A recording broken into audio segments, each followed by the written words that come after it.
Hi, everybody. Welcome to Life Made Easier podcast. I'm Dr. Tiffany Hunter. I'm an energy healer in the United States, and Life Made Easier is here to give you some ancient wisdom with a modern approach. Each episode that we share tips and tricks from the world of energy healing to help make your life easier in simple and practical ways. Hi, everybody. I'm Dr. Karen James. I'm a psychologist and also an energy healer, but based in the UK. Today's episode will be us trying to explain as best we can what we mean when we use the word energy, and with a particular emphasis on our awareness of our energy in ourselves and in the world around us. We're planning to follow this episode with one which will have a more practical focus, so which will actually give you tips and ways to tune into your existing awareness of energy, as well as ways to increase your sensitivity and develop your skills. But before we get there, we wanted to explore to make sure you had a really good theoretical understanding of what we mean when we say energy, what that word actually means, because I think it's one of those terms that people use to mean lots of different things. Oh, gosh, it so very much is, isn't it? It's really to be frank, it's such a terrible word for what we're trying to describe. It's a little like love, isn't it? It's overused and it's used in too many contexts, and it's very hard to narrow down. And I wish we could come up with a better one, but we just haven't, have we? We're kind of stuck with the word energy. Yeah, and like that thing when you Google and you just end up with power companies and stuff, which is completely Yeah. unhelpful. Yeah, yeah. Yeah, yeah. Yeah. Um, I mean, I think the scientific community defines energy as the capacity to get work done. That's a Hmm. definition I see very commonly. That's a definition of energy that I think we feel comfortable with, in the sense that when we talk about energy, you and I, as energy healers, are using energy all the time to get work done, right? We're using energy to make changes in the body. Um, Having said that, the context that we're talking about it in this podcast and its companion podcast, where we're going to try to teach people and get them to understand how to be more energy sensitive, we're not so much talking about energy's ability to get work done as much as the energy that exists around us and in us. And that is a much harder way to talk about it, I think, in many ways. I guess one way that I think is helpful to think about energy is its synonym, which is vibration and frequency.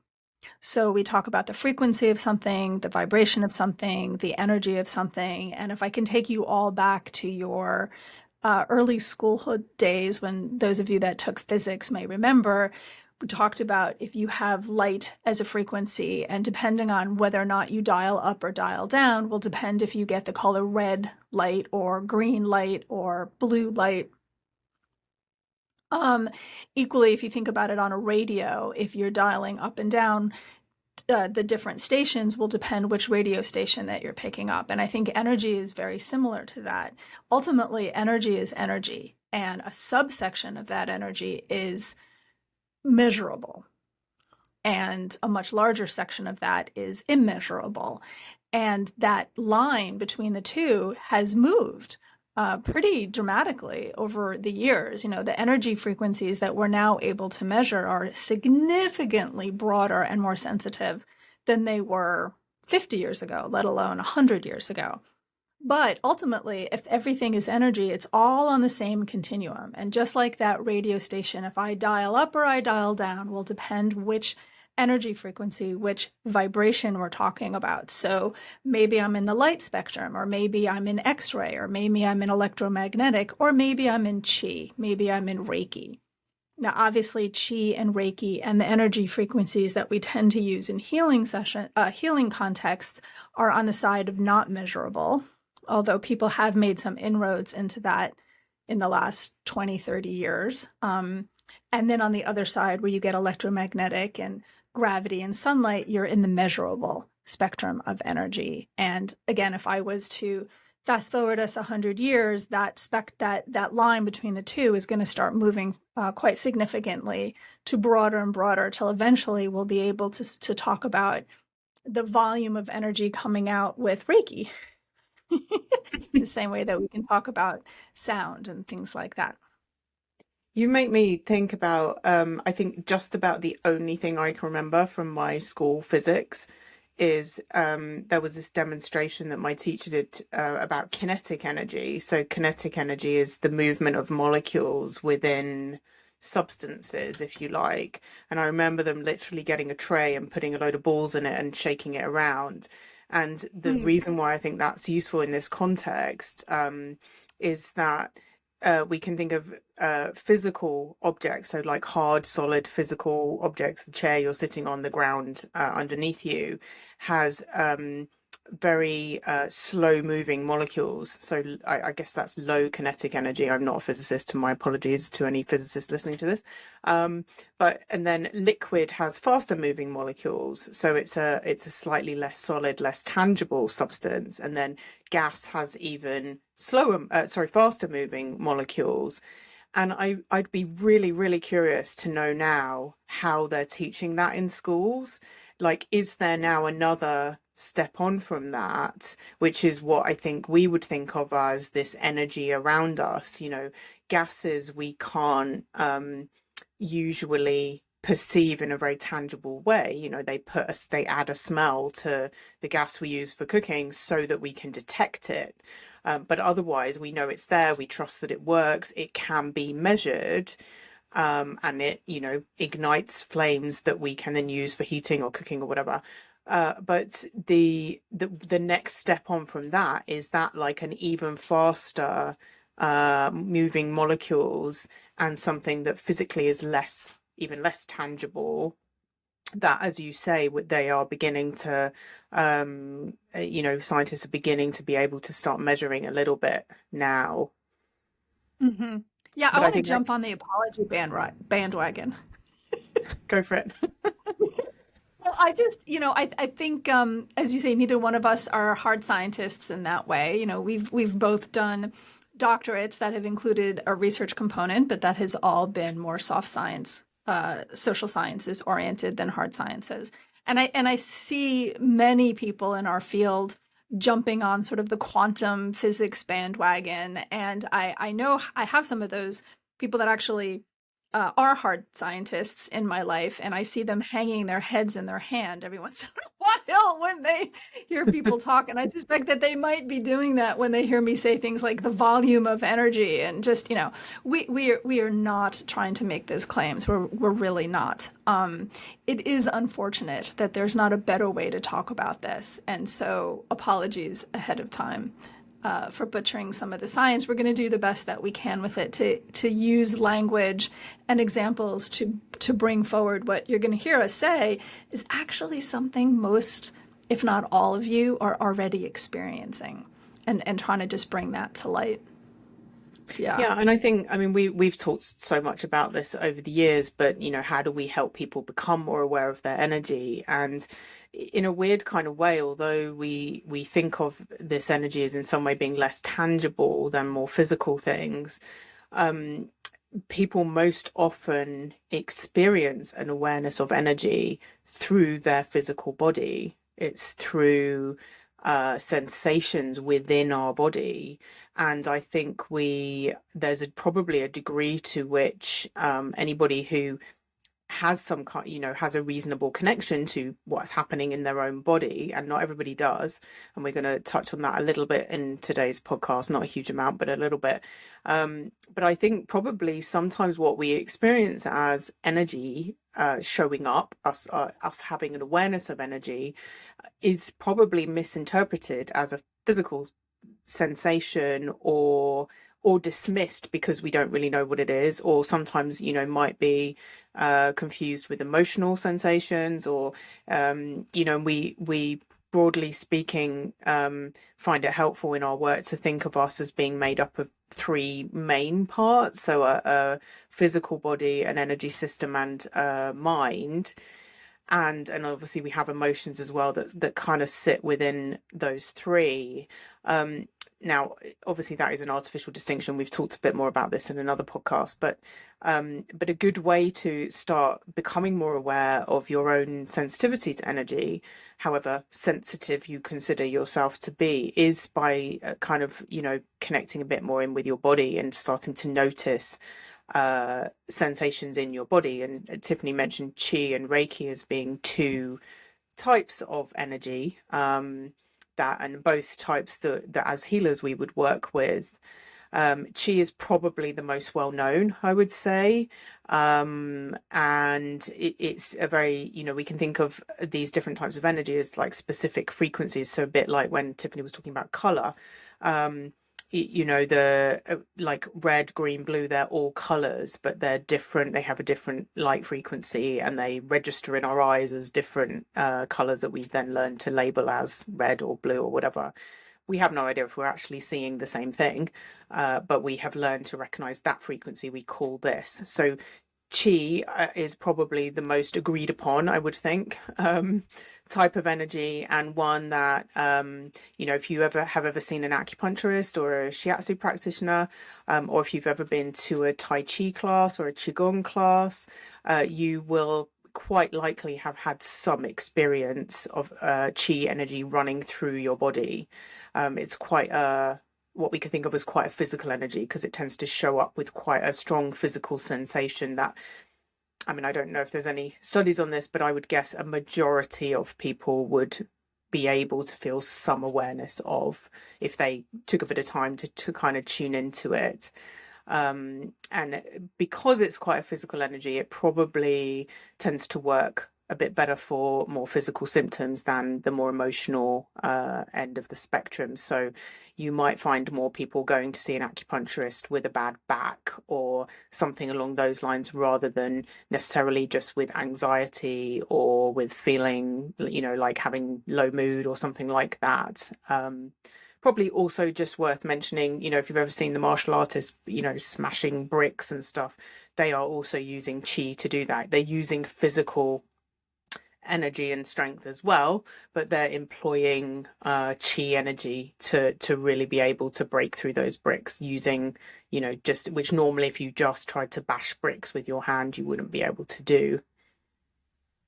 Yeah, and I think for that same reason, I can't think of any other energetic frequency that is closer to a solid physical state than chi, which again lends itself to all the things you just talked about, including when we have people in front of us who are curious about what we do and we want to give them an experience of energy. What we usually do is to get them to stick their palm out facing upward and then put our hands over their hands, hovering over their hands, and put an energetic field in their hand.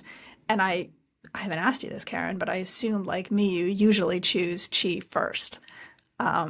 Because for most people, it's so dense, it's the easiest one to feel. And most people will feel it as a kind of soft presence, a kind of weighty presence, and a temperature change in their hand. I'm gonna actually just jump back before I answer your question. I think I can't remember exactly how you worded it there, but like put an energy field in someone's hand. I think it's worth just elaborating what Tiffany really means by that. I think that's where we can, our familiarity with this world of energy means we need to make sure we're being as specific and clear as possible. So when you're an energy healer and you're working with different vibrations of energy, you're essentially allowing that the flow of that particular vibration of energy to usually come out of your hands in some way or other.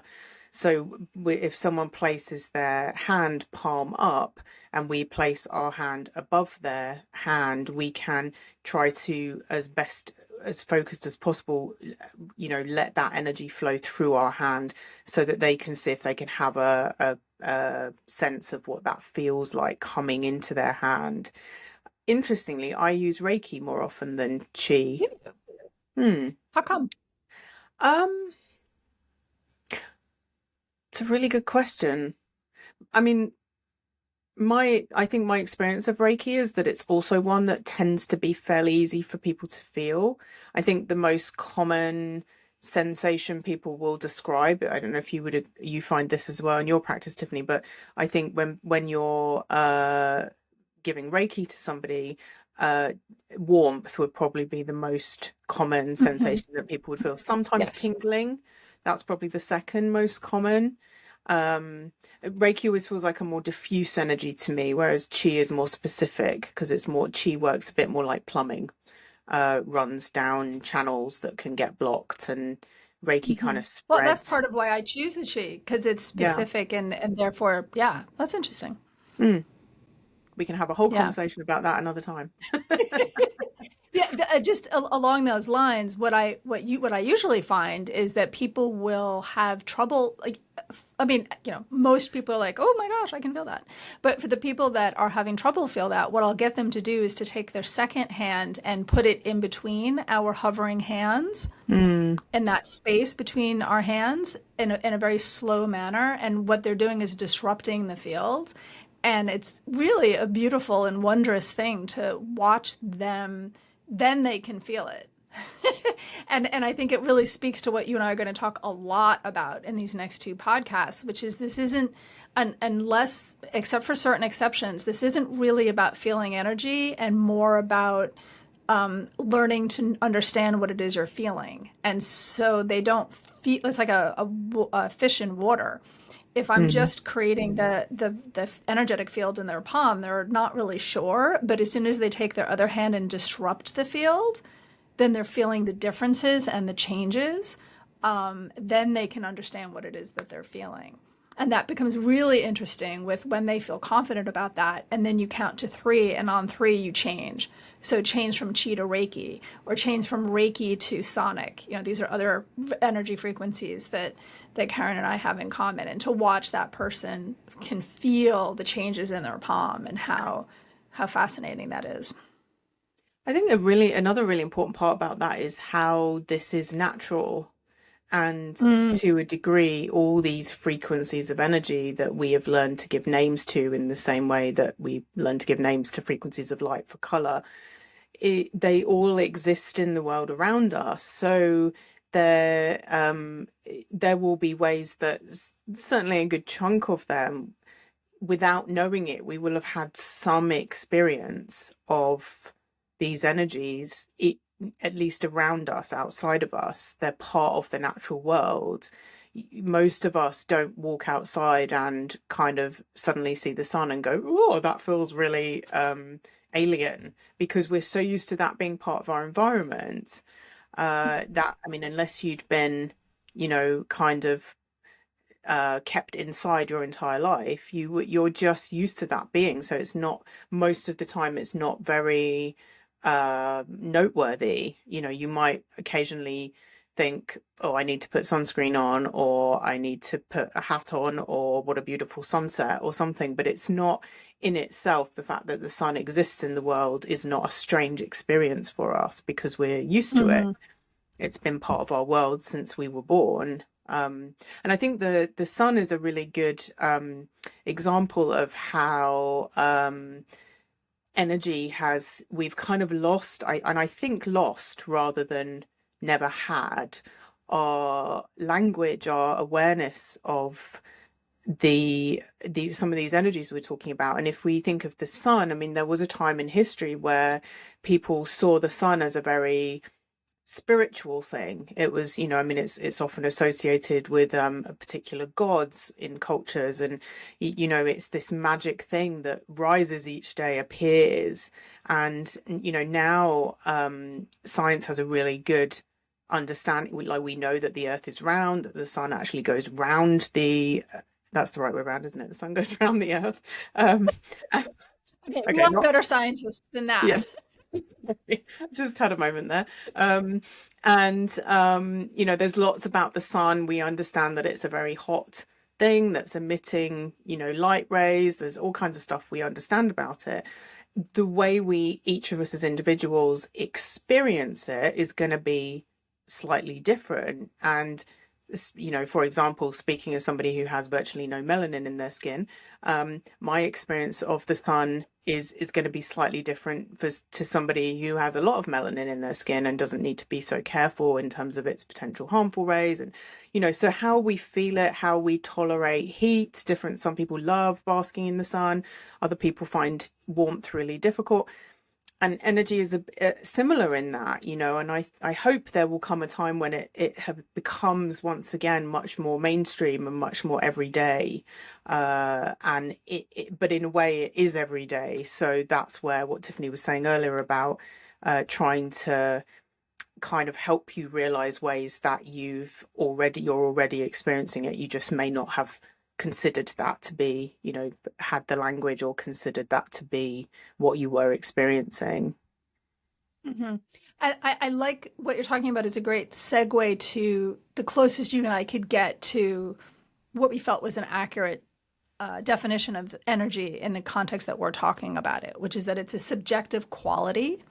So there's a quality to this, a subjective quality that we're all going to experience differently because it is subjective, but it's a subjective quality that's grown out of an existing objective frequency, right? So Like the that. rays of the sun's, yeah, the rays, that's good because we came up with it together. um, the rays of the sun is an objective frequency. It is what it is, and it's very well measurable and it's very well understood now. But we all have a different subjective experience of it, and that is how we're using the word energy. The energy that's in us, the energy that's around us, and we'll get more into the details of that, is subjectively different for all of us, but it's all based on an objective frequency that's actually existing. People really are breaking big walls with the energy that we call chi. Yes. Yes. Scary big walls. The scary big walls. Yeah. Yeah, and I um, think we really wanted to kind of emphasize, we've kind of talked about it a little bit already, but really emphasize the mundanity of this kind of energy that we're talking about, and where sometimes people perhaps might be looking for something bigger and more kind of like magical, exciting, like when you see movies where a spell is done and there's a puff of smoke and flashing lights and stuff. Most people's experience of the energy in the world or their own energy system is much more mundane than that, much more subtle. And just because something is really familiar to us, that doesn't make it any more or less mundane or more or less exciting. But becoming more aware of our own personal energy and energies in the world around us can feel quite exciting, but we can also be, perhaps sometimes looking for something that might actually show up differently from what we might expect. yeah. Yeah. I think you and I are on a consistent mission to make what has become seen often as esoteric and somehow off with the fairies as mundane and everyday as brushing your teeth and taking care of your laundry. Yeah. And for me, that doesn't lose the magic. It actually makes it more magical to integrate all of these things into my everyday life. So before we start getting even more specific, let's take a second and just talk about energy sensitivity or not energy sensitivity. Um, there's when we say energy sensitivity, what we mean is how physiologically predisposed you are to feeling these energies that we're talking about. Um, and I'm just going to say it straight out. Our species, the human species, is an energetically sensitive, made out of energy and energetically sensitive. And that is what we are made to be. But that does not necessarily mean that we are all equally sensitive and in any more than one person is as athletic as the next person. We are all meant to be athletic. We all move our bodies, we all can lift things. That does not mean that we are all equal in that level, and that is okay. But even within that realm, there are going to be some people who are overly sensitive and some people who are undersensitive. And in both those situations, that's when something has gone wrong. Oversensitivity is usually something going on in the energy anatomy that has become thinned or broken. And so instead of being protective, energy frequencies are getting through a barrier. And I'm sure we'll do a podcast about that. But that's usually what energy sensitivity is. It's not a balanced, oversensitive. And I think, I guess it begs the question, doesn't it? How do you know if you're overly sensitive? And I'm curious what you think about that, Karen. But I would say if you're overwhelmed by it, if you're avoiding situations, social or physical, because you're overwhelmed by the energy that you're experiencing. That's not a balanced state. Something is going on in your energy anatomy that is increasing your sensitivity. I think my experience of that, just thinking about clients who come to me and feel they're oversensitive, sometimes they might consider that more like they get very affected by other people's moods and emotions. Mm. Um, so they will be very aware of that. Like, I just need to shut myself away from people sometimes, or I feel like a sponge. People will sometimes describe that, perhaps more than they might specifically say I'm sensitive to energies. But I mean, I certainly do come across people who are very clear. I'm, and they might be people who would talk about, for example, if they go to a particular place, they would sense something about the energy of that place, and find that, might that might they might see that as a positive thing, but might also see it as a thing that sometimes makes their life more difficult. Mm-hmm. Right. And then on the other side of the spectrum are people who aren't experiencing energy at all. I have to say, most of the time when people say that to me, what it turns out to be is that they're the fish in water and they don't realize what wet feels like. And a little bit of time spent with them and teasing that out will undo that. And then they'll begin to understand that, oh, I am actually feeling energy all the time. I just haven't been aware of it. But there are people who are genuinely not. And equally, that's also when there's something that has gone wrong, and it's usually a block. It's usually a block in the system. It's usually something that's clogged, something that's not online that needs to be, or something that is clogged up. But you also make me think that we live in a culture where a disconnection from, I mean, I'm sure I mentioned this in another podcast, but almost like as humans, we've become these heads walking around, and our body is like a slab of meat that propels us around. So it's useful in that respect. And I think there are many of us who have had a lot of experiences of being taught to directly and indirectly to suppress our emotions, to ignore bodily sensations, and a lot of recent research about, this idea that we have three brains. We have the brain that we think of in our head, we have a heart brain and a gut brain, and we actually have some of those cells kind of floating all around our body. So we're kind of almost like one big receptor tuner intelligence that, but the non rational thinking brain, which is the part we tend to associate with most, we get kind of, we've learned to dismiss and disconnect from. I mean, some people can be living with incredible physical pain in their body and be Mm-hmm. disconnected from it. Some people would say they have no emotions, they don't feel anything, they're just numb, and that, the more extreme end, that can be a result of more, difficult experiences or trauma. But at the perhaps milder end is, I think, a big part of just how we're socialized. Mm-hmm. Okay, so here's a question for you that just popped into my brain.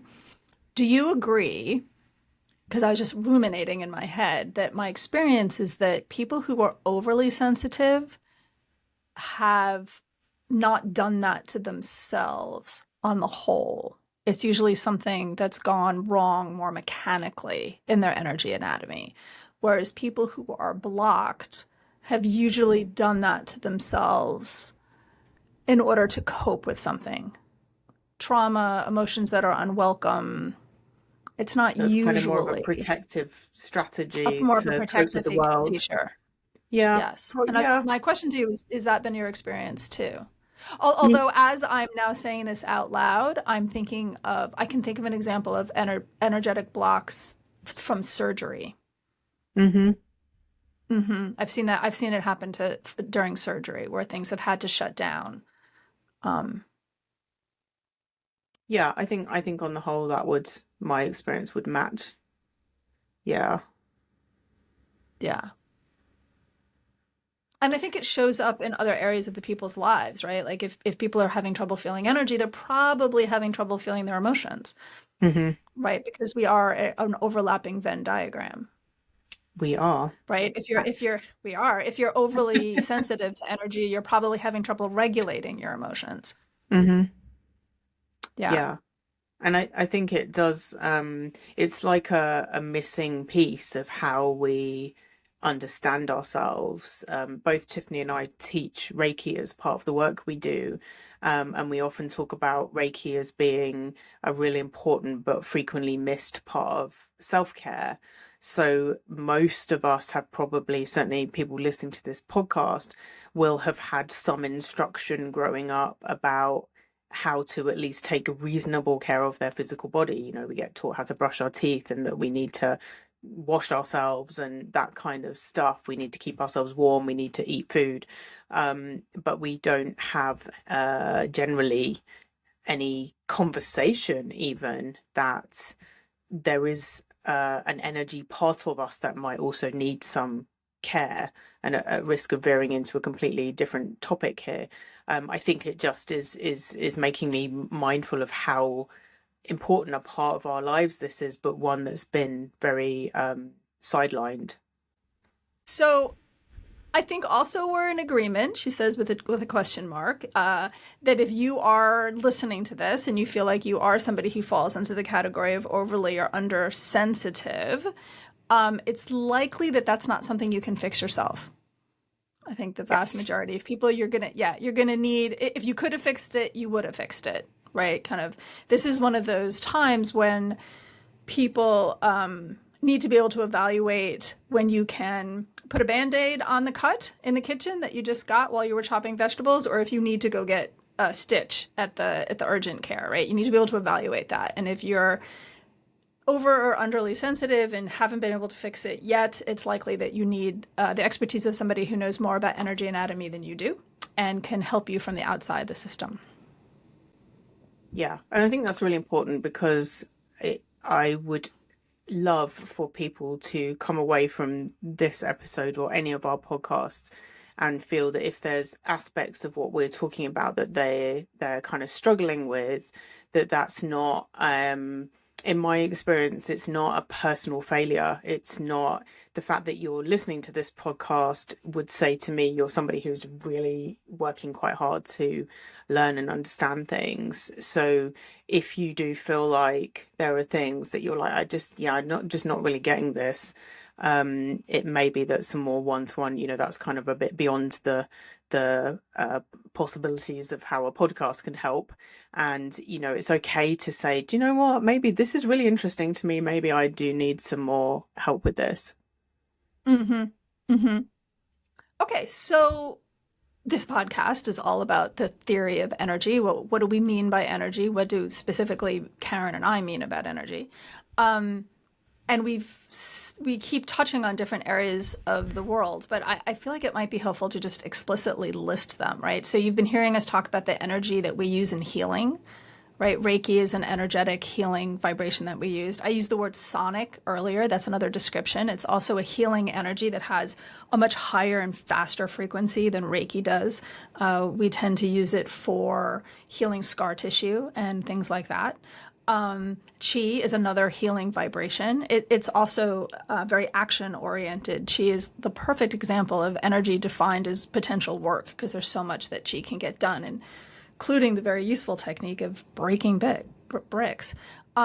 There's also the energy of the way that different environments feel. When Karen mentioned walking into a room and feeling the energy of that, right? Remember, this is energy that exists in space. An environment, the way a forest feels, the way versus the way a shopping mall feels. That's all the quality, the subjective quality of an actual vibration that exists and how you experience that vibration. There's also the energy of people, like the predominant sense of a person. And I think you've probably either thought to yourself or heard somebody say a reference, oh, their energy just seems off. And somehow we all think we know what we mean by that, but we do and we don't. Right? Like what actually, but that's the energy of people and animals, right? I think we can all agree that dogs have a very different energetic feel to them than a person does. There's the energy of emotions, right? Different emotions definitely have different frequencies of energy, and again, create a different subjective experience because of that.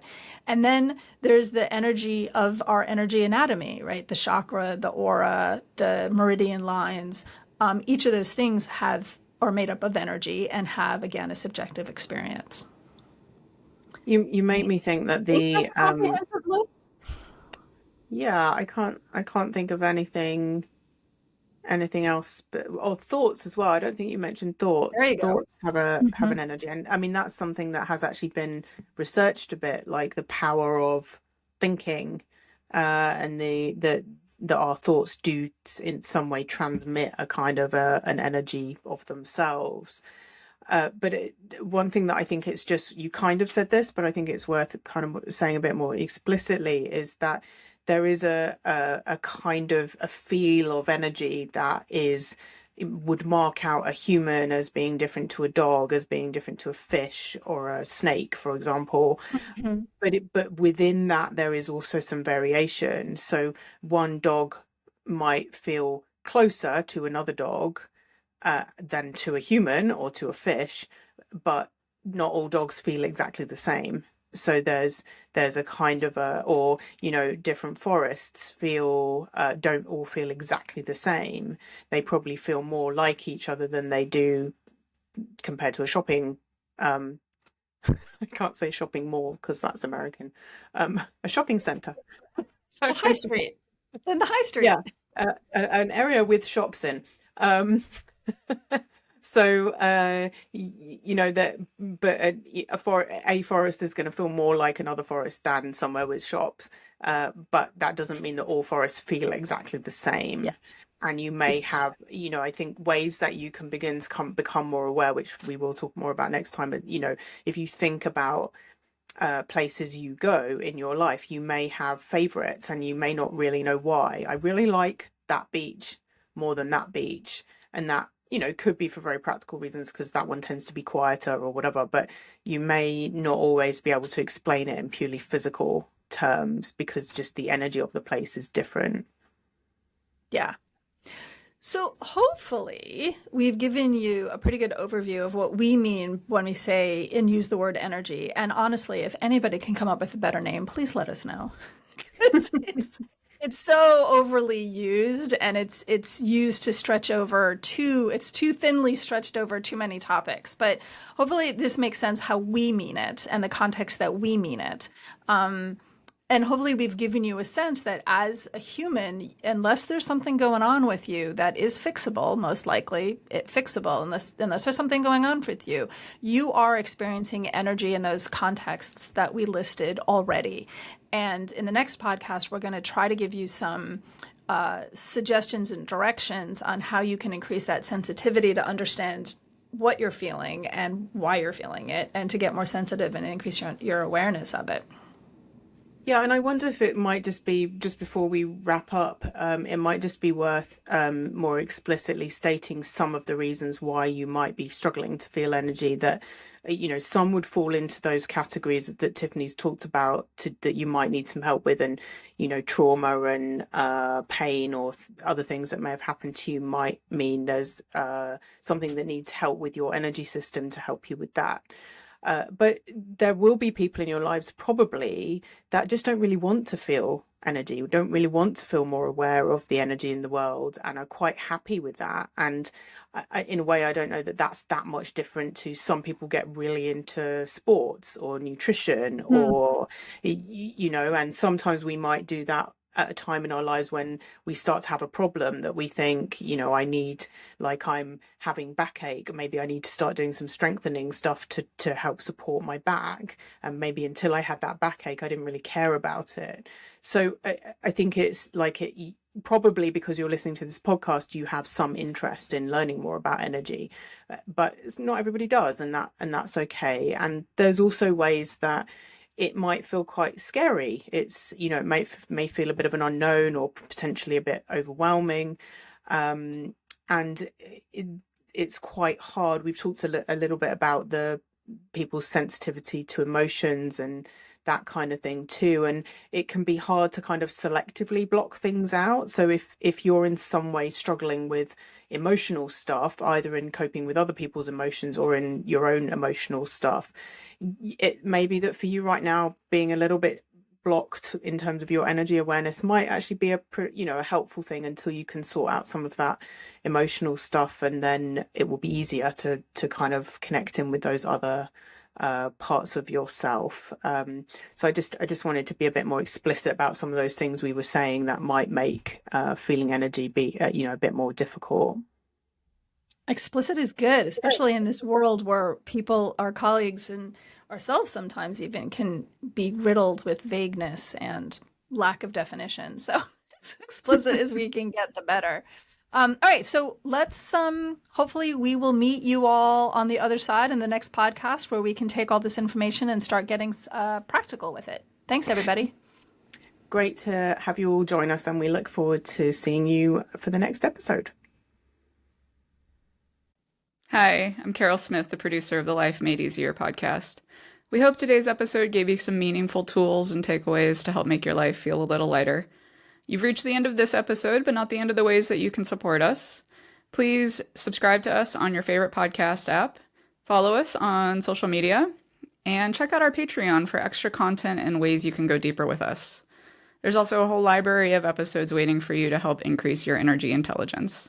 Take care, and we'll see you on the next Life Made Easier.